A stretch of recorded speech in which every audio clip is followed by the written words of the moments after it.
আজ আমরা জুমার খুতবায় সংক্ষিপ্ত আলোচনা পেশ করব। ইয়াউমে আশুরা, দশম দিন। দশম দিন কোন মাসের? আমরা জানি আরবি বর্ষপুঞ্জির প্রথম মাস হচ্ছে মুহররম, যে মাসে আজকে আমরা অবস্থান করছি। আজ এই মাসের দশম তারিখ, 1448 হিজরি।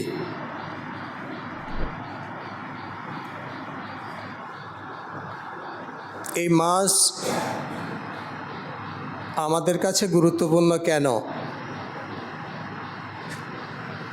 এই মাসে আমাদের কিছু করণীয় আছে কি নেই, আমরা সেগুলো করি কি করি না। এই মাসে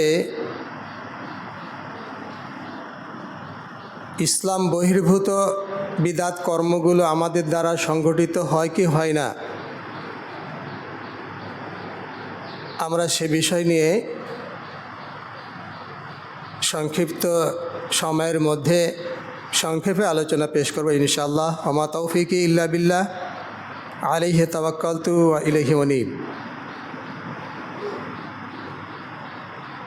আল্লাহ সুবহানাহু ওয়া তাআলা সূরা আত-তাওবা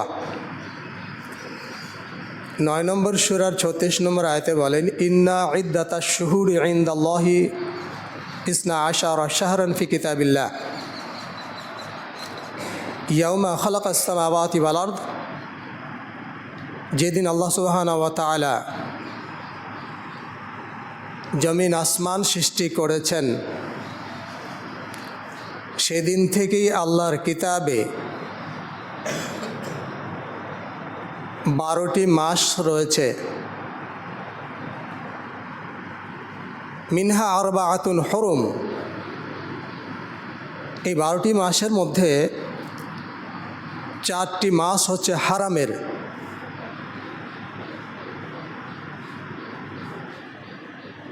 তাহলে 4টি মাস হারাম। তারপরে আল্লাহ বলছেন জালিকা দীনুল কাইয়ুম, এটাই হচ্ছে সঠিক ও প্রতিষ্ঠিত দিন, মানে জীবন ব্যবস্থা। ফালা তুজলিমু ফিহিন্না আনফুসাকুম, তোমরা এই মাসগুলোর মধ্যে পরস্পরের উপরে, নিজেদের উপরে জুলুম অত্যাচার করো না।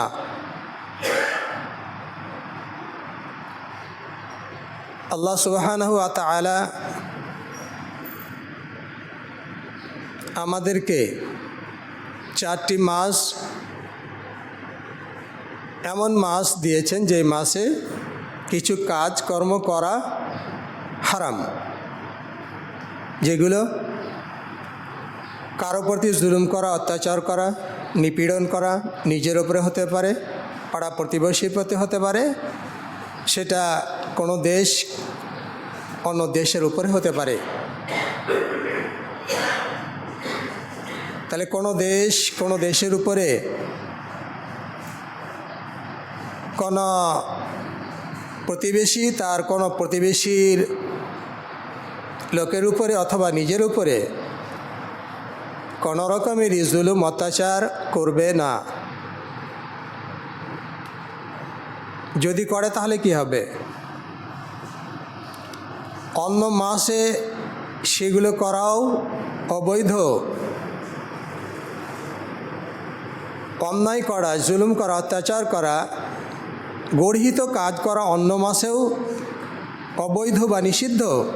বিশেষ করে 4টি মাসে আরও নিষিদ্ধ।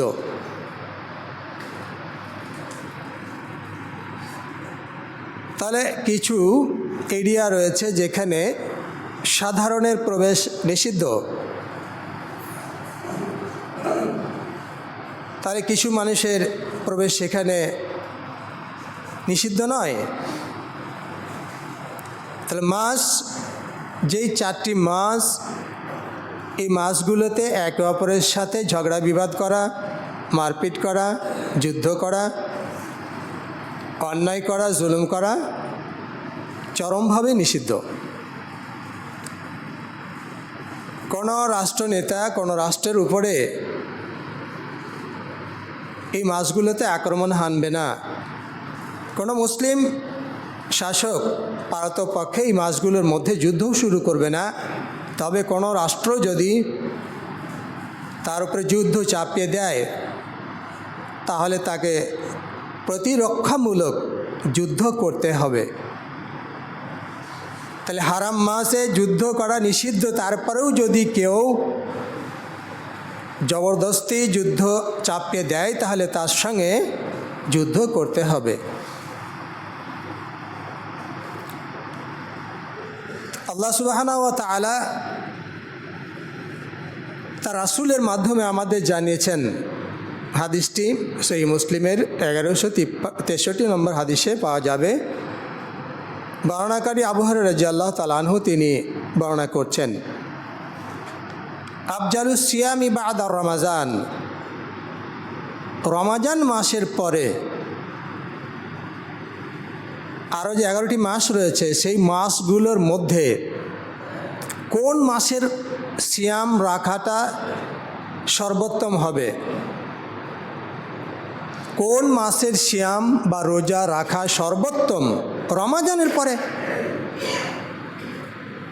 রাসূলুল্লাহ সাল্লাল্লাহু আলাইহি ওয়াসাল্লাম তিনি বলছেন, শাহরুল্লাহিল মুহররম, আল্লাহর মাস মুহররম মাসে রোজা রাখা বা সিয়াম রাখাটা অন্য মাসের চাইতে উত্তম। ওয়া আফজালুস সালাতি বা'দাল ফারিজা, ফরজ সালাতের পর কোন নামাজটা উত্তম? ফরজ নামাজের পরে দিনে রাত্রে যে সমস্ত আর অতিরিক্ত আমরা সালাত আদায় করি সেগুলো মধ্যে কোনটা সেরা ইবাদত বা সেরা সালাহ হবে? রাসূল সাল্লাল্লাহু আলাইহি সাল্লাম বলেন, সালাতুল লাইল, রাতের সালাহ, যাকে আমরা তাহাজ্জুদ বলে জানি। তাহলে যতগুলো সুন্নাত নাফাল রয়েছে সালাহর মধ্যে সেরা সালাত হচ্ছে রাতের সালাত। আর যতগুলো নফল সিয়াম রয়েছে 11 মাসে তার মধ্যে সেরা সিয়াম বা রোজা হচ্ছে মুহররম মাসের সিয়াম। এই হাদিসে মুহররম মাসকে শাহরুল্লাহ, আল্লাহর মাস বলা হয়েছে। সবটাই তো আল্লাহর মাস, তারপরেও ওই মাসটিকে আল্লাহর মাস কেন বলা হয়েছে? আমরা জানি আন্নাল মাসাজিদা লিল্লাহ, কোরআনে আল্লাহ বলছেন আন্নাল মাসাজিদা লিল্লাহ, সমস্ত মসজিদ সমূহ আল্লাহর। আলা তাদউ মা আল্লাহি আহাদা, মসজিদ সমূহে আল্লাহকে ছাড়া অন্য কাউকে আহ্বান করো না। তার মানে এই নয় মসজিদের বাইরে কাউকে ওইরকম সাহায্যের জন্য ডাকা যে সাহায্য মানুষের দেওয়ার ক্ষমতা নেই, একমাত্র আল্লাহ রয়েছে। ওরকমও ডাকা বাইরেও নয় ভিতরেও নয়। মসজিদ আল্লাহর, কিন্তু এই মসজিদগুলোকে বাইতুল্লাহ বলা হয় না, কিন্তু কাবা ঘরকে বলা হয় বাইতুল্লাহ। সেটা আল্লাহর ঘর, তাহলে তার মর্যাদা অন্য মসজিদের চাইতে বেশি। শাহরুল্লাহিল মুহররম, আল্লাহর মাস মুহররম মাস, অন্য মাসের চাইতে এই মাসের মর্যাদা তেমনি বেশি।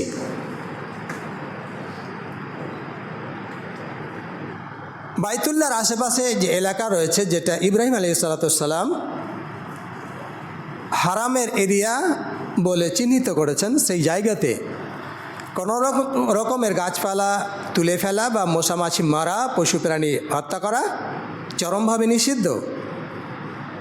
মদিনার এরিয়া মুহাম্মদ সাল্লাল্লাহু আলাইহি সাল্লাম নিষিদ্ধ করেছেন সেই জায়গাগুলোতে গাছপালা উপড়ে ফেলা বা পশু প্রাণী হত্যা করা নিষিদ্ধ।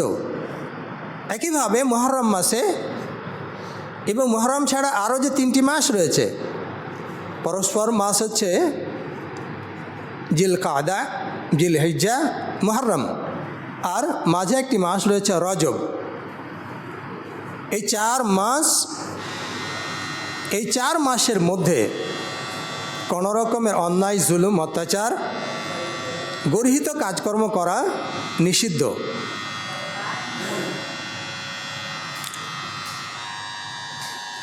এই মাসে আল্লাহ সুবহানাহু ওয়া তাআলার কাছে আমাদের কি রয়েছে? রাসূল সাল্লাল্লাহু আলাইহি ওয়াসাল্লাম বলেন, ইয়াউমা আশুরা,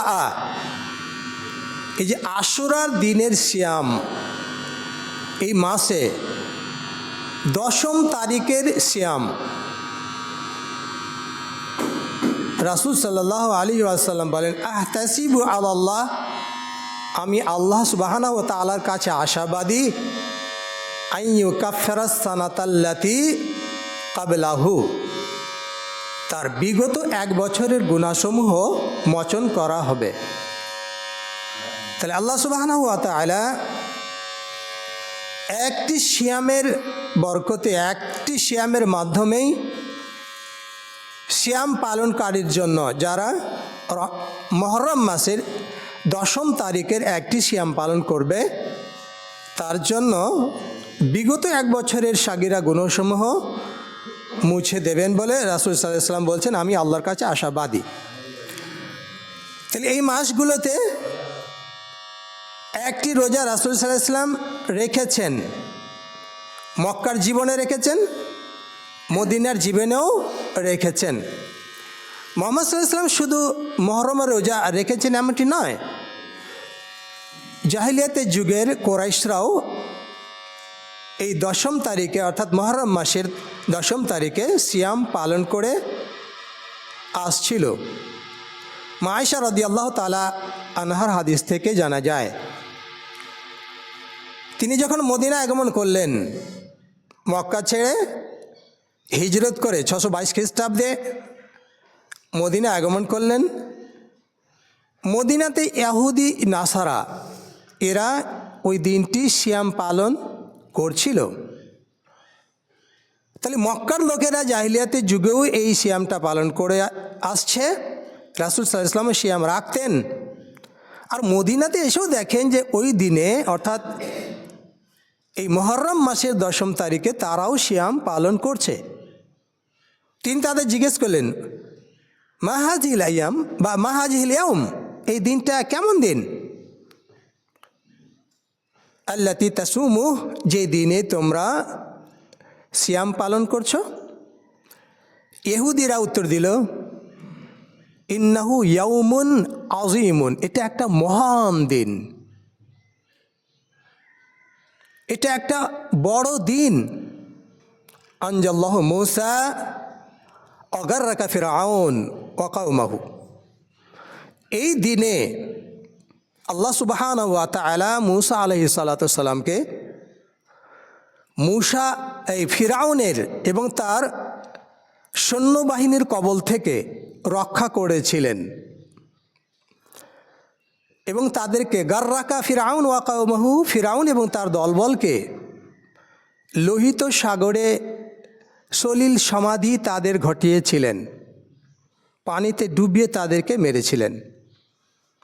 ফাসামা মূসা শুকরান লিল্লাহ, মূসা আলাইহিস সালাতু ওয়াস সালাম এই দিনটিকে আল্লাহ সুবহানাহু ওয়া তাআলাকে ধন্যবাদ জানানোর জন্য, কৃতজ্ঞতা জানানোর জন্য, শুকরিয়া আদায় স্বরূপ সিয়াম পালন করেছিলেন। এই জন্য আমরাই, ইহুদিরা বলছে, এই জন্য আমরাও এই দিনটি সিয়ামের মাধ্যমে পালন করছি। রাসূল সাল্লাল্লাহু আলাইহি সাল্লাম বলেন, ফানাহনু আউলা মিনকুম বিমূসা, আমরা তোমাদের চাইতে আদর্শের দিক দিয়ে মূসার বেশি নিকটবর্তী, মূসা আলাইহিস সালামের বেশি কাছাকাছি। তাহলে মূসা আলাইহিস সালামের আদর্শের দিক দিয়ে মুহাম্মদ সাল্লাল্লাহু আলাইহি ওয়াসাল্লাম বেশি হক রাখেন, দাবি রাখেন এই সিয়ামটা পালন করার ক্ষেত্রে। ফাসামা রাসূলুল্লাহ সাল্লাল্লাহু আলাইহি ওয়াসাল্লাম, অতএব মদিনার জীবনে রাসূল সাল্লাল্লাহু আলাইহি ওয়াসাল্লাম সেই দিনটি সিয়াম রাখলেন। ওয়া আমরা বিসিয়ামি, এবং তার সঙ্গী সাথীদেরকেও এই সিয়াম রাখার নির্দেশ দিলেন। তাহলে এই আশুরার দিনে সিয়াম জাহিলিয়াতের যুগের লোকেরা রেখে এসছে, মুহাম্মদ সাল্লাল্লাহু আলাইহি ওয়াসাল্লাম মক্কার জীবনে রেখেছেন, মদিনাতে পৌঁছেও দেখেন ইহুদিরা নাসারারা রাখছে। তাদের কাছ থেকে জানতে পারলেন যে মূসা আলাইহিস সালামকে আল্লাহ ফিরাউনের কবল থেকে নাজাত দিয়েছিলেন তাকে এবং তার কওমকে। এই জন্য মূসা আলাইহিস সালাম সেই দিনটিকে শুকরানা স্বরূপ সিয়ামের মাধ্যমে পালন করেছেন, আমরাও তাই করছি। অতএব মুহাম্মদ সাল্লাল্লাহু আলাইহি ওয়াসাল্লাম তিনিও রোজা রাখলেন, সিয়াম পালন করলেন, সঙ্গী সাথীদেরকে সিয়াম পালন করার নির্দেশ দিলেন। তাহলে সেই যুগ থেকে মদিনার আসার 2 বছর যাবৎ একটি সিয়াম ফরজ ছিল, সেটা হচ্ছে মুহররম মাসের 10ম তারিখের সিয়াম। দ্বিতীয় হিজরি সনে মদিনার জীবনে রমাজানের সিয়াম ফরজ করা হয়। ওই সিয়ামটি ফরজ করা হলে রাসূল সাল্লাল্লাহু আলাইহি ওয়াসাল্লাম এই আশুরা বা মুহররমের সিয়ামটিকে ঐচ্ছিক রাখলেন, যার ইচ্ছা রাখবে, যার ইচ্ছা ছাড়বে। তাহলে যার ইচ্ছা রাখবে আর যার ইচ্ছা ছাড়বে এটা মুস্তাহাব পর্যায়ে রয়েছে। তাহলে একটি সিয়ামের মাধ্যমে আমরা কি জানতে পারলাম? 1 বছর, বিগত 1 বছরের গুনাহ কি হবে? আল্লাহ সুবহানাহু ওয়া তাআলা মাফ করবেন। তাহলে এই একটি সিয়াম তিনি রেখেছিলেন, 2টা সিয়াম তিনি মুহররম মাসে রাখতে পারেননি। তবে সাহাবায়ে কেরাম বললেন, হে আল্লাহ রাসূল, এই দিনটা তো সম্মানার্থে ইহুদিরা রোজা রাখে, আর আপনি বলেন খালিফুল ইহুদা, তোমরা ইহুদিদের বিরোধিতা করো কাজে কর্মে আদর্শে। তো তারা তো একটা দিন রোজা রাখে, তাদের সাথে আমাদের রোজাটা মিলে যাচ্ছে না। রাসূল সাল্লাল্লাহু আলাইহি ওয়াসাল্লাম বললেন যে আগামী বছর ইনশাআল্লাহ আমি যদি জীবিত থাকি, আগামী বছর ইনশাআল্লাহ আমরা সুমনা ইয়াউমাত তাসি, মুহররম মাসের 9ম তারিখটা সিয়াম পালন করব। তাহলে আগামী বছর, যেই বছরও তাকে জিজ্ঞেস করা হচ্ছে সাল্লাল্লাহু আলাইহি সাল্লামকে, তিনি উত্তর দিচ্ছেন আগামী বছর আসতে গেলে আমরা 9 এবং 10 তারিখ সিয়াম পালন করব। 10 তারিখ তো করে আসছিলেনই, 9টা যোগ করা হচ্ছে ইহুদিদের বিরোধিতা করার জন্যে। কিন্তু আগামী বছর আসতে না আসতেই মুহাম্মদ সাল্লাল্লাহু আলাইহি সাল্লাম মৃত্যুবরণ করলেন, ফলে তারা আর 9ম তারিখে সিয়াম রাখা হলো না। সাহাবায়ে কেরাম সেটা রাখলেন। তাহলে মুহররম মাসে 2টি সিয়াম, সেটা 9 এবং 10। আরেকটা হাদিসটি মারফু নয়, মওকুফ ভাবে সহি, সেটা হচ্ছে যে 9-10 অথবা 10-11। তবে উত্তম হচ্ছে 9-10 তারিখে সিয়ামটা পালন করা। কেউ যদি 9 তারিখে রাখতে না পারে, 10ম তারিখটা রাখা উচিত। যেহেতু রাসূল সাল্লাল্লাহু আলাইহি সাল্লাম রেখে এসেছেন, সাহাবায়ে কেরাম সেটা রেখেছেন, আর এই একটা রোজার জন্য আপনার বিগত 1 বছরের গুনাহসমূহ মাফ করা হবে। তাহলে আমরা এই মাসে দেখতে পেলাম কিছু গুরুত্বপূর্ণ ইবাদত, সেটা হচ্ছে সিয়াম পালন করা। এই মাসে আমরা দেখতে পেলাম যে এই মাসে কোনো রকমের অন্যায়, জুলুম, অত্যাচার, গর্হিত কাজ করা যাবে না, যদিও অন্য মাসেও করা যাবে না। এবার আমরা দেখি আমাদের সমাজে এই দিনটিকে পালন করে কিভাবে। কোন অ্যাঙ্গেলে এই দিনটিকে পালন করা হয়? আমরা এ যাবৎ কি জেনে এসেছি? আমরা ছোটকালে এই দিনটি সম্পর্কে অবহিত ছিলাম না, অধিকাংশ মানুষই অবহিত ছিল না। কি জানতো? এই মুহররম মাসের 10 তারিখে মুহাম্মদ সাল্লাল্লাহু আলাইহি সাল্লামের দৌহিত্র হুসাইন রাদিয়াল্লাহু তাআলা আনহু এবং তার পরিবার কারবালার প্রান্তরে শহীদ হয়েছিলেন। এর জন্য মানুষেরা 2টি সিয়াম পালন করে আসছিল।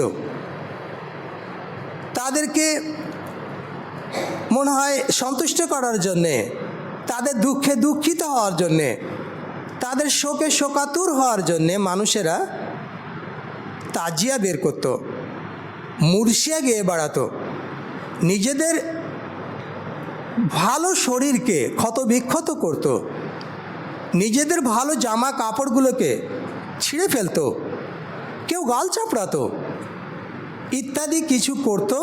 কিসের জন্য? শোক পালন করার জন্য, যে এই দিনে আলী রাদিয়াল্লাহু তাআলা আনহুর ছেলে হুসাইন রাদিয়াল্লাহু তাআলা আনহু নির্মমভাবে কারবালার প্রান্তরে শহীদ হয়েছিলেন। এই হুসাইন রাদিয়াল্লাহু তাআলা আনহুর কারবালার মাঠে শহীদ হওয়ার সাথে মুহররম মাসের সিয়ামের যোগসূত্র নেই, কোনো সম্পর্ক নেই।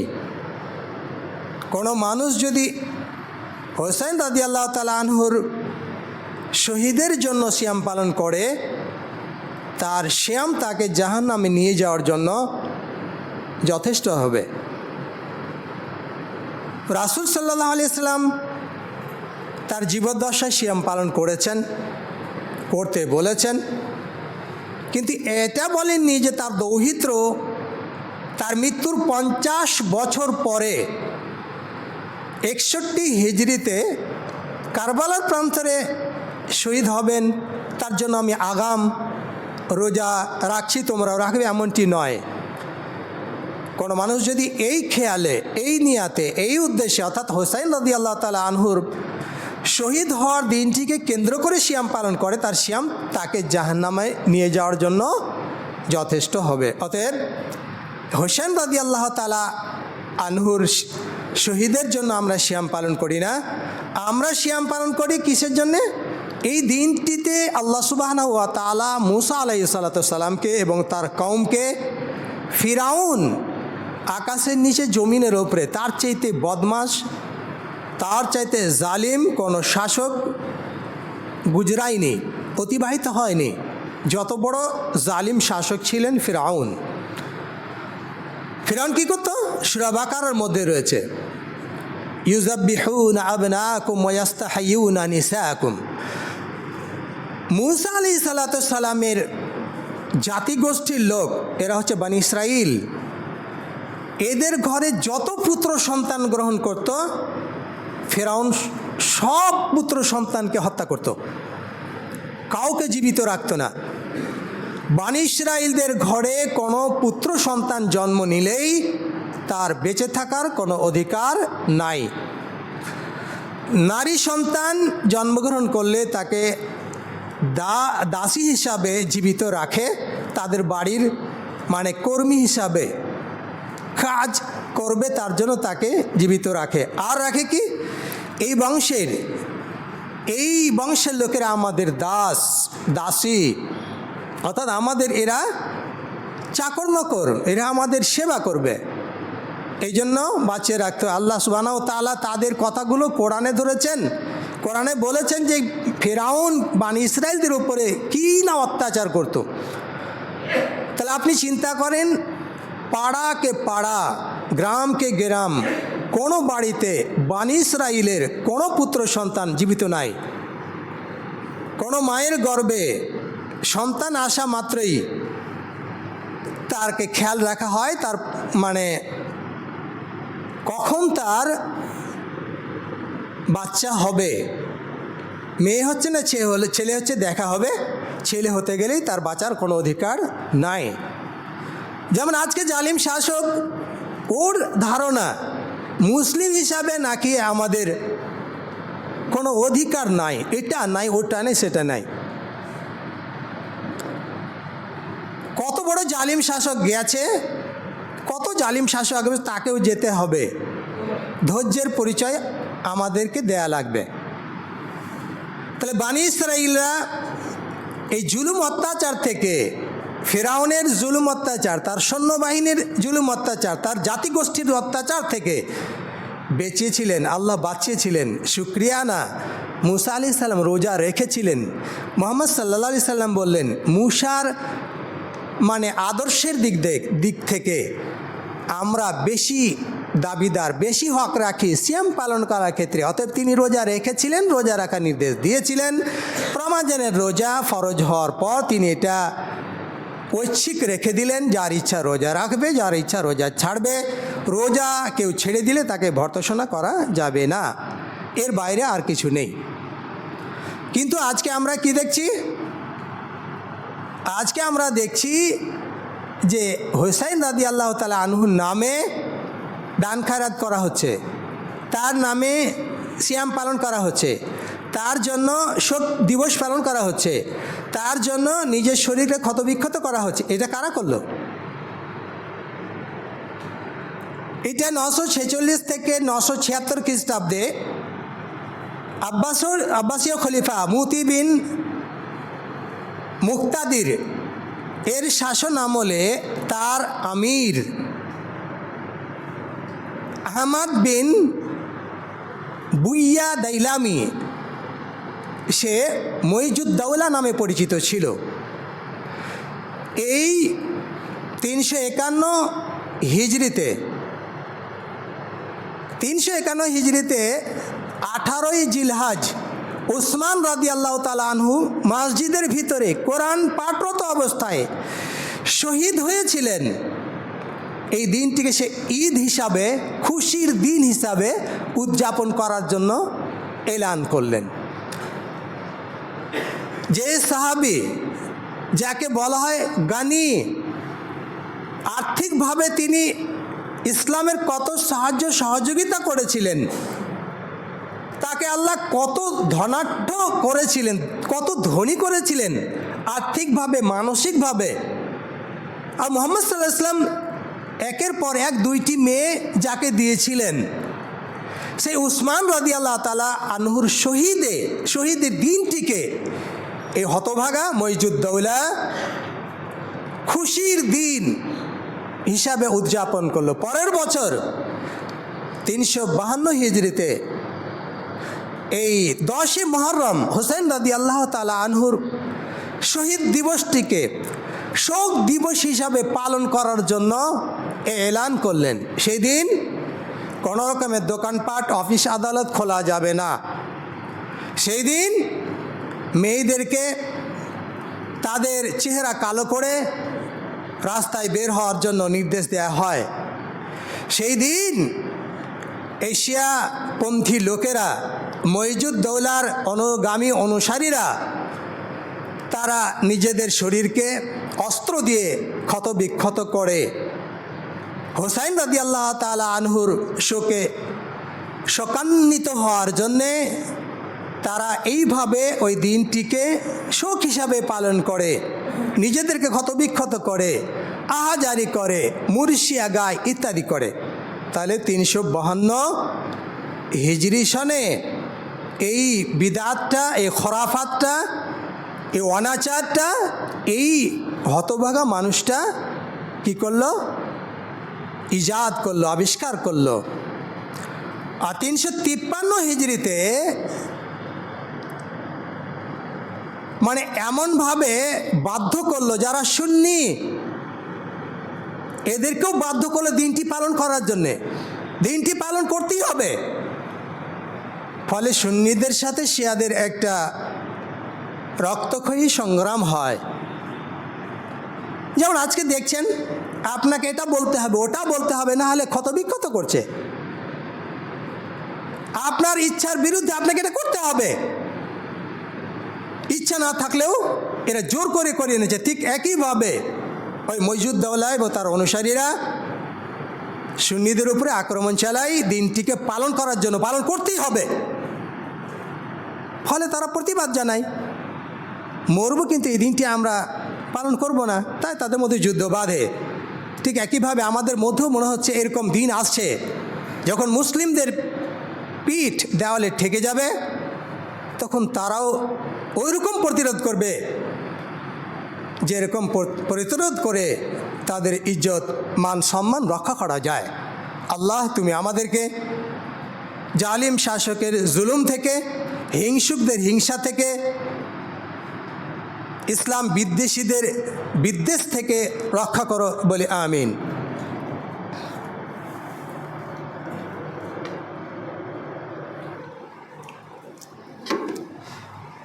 আলহামদুলিল্লাহি ওয়াহদা ওয়াসসালাতু ওয়াসসালামু আলা মান লা নাবিয়্যা বা'দ। আমরা বলছিলাম যে মুহররম মাস, এই মাসে নিজের উপরে, নিজের পরিবার পরিজনের উপরে, কোনো প্রতিবেশীর উপরে, কারো ওপরে কোনো রকমভাবে অন্যায় অত্যাচার গর্হিত কাজকর্ম করা চরমভাবে নিষিদ্ধ। অন্য মাসেও নিষিদ্ধ, এই মাসে চরমভাবে নিষিদ্ধ। এই মাসে কেউ যদি এই অন্যায় কাজগুলো করে তার গুনাহ হবে ডবল। তাই আমরা গুনার কাজে না গিয়ে তওবার মাধ্যমে আমরা ফিরে আসব, যাতে করে আল্লাহ সুবহানাহু ওয়া তাআলা আমাদের পাপ রাশিগুলোকে ক্ষমা করে দেন। আল্লাহ তুমি আমাদের ভালো কর্মগুলো কবুল করো বলে আমিন। আমাদের মন্দ কর্মগুলো আল্লাহ তুমি তোমার দয়ায়, তোমার রহমতে মুছে দাও বলে আমিন।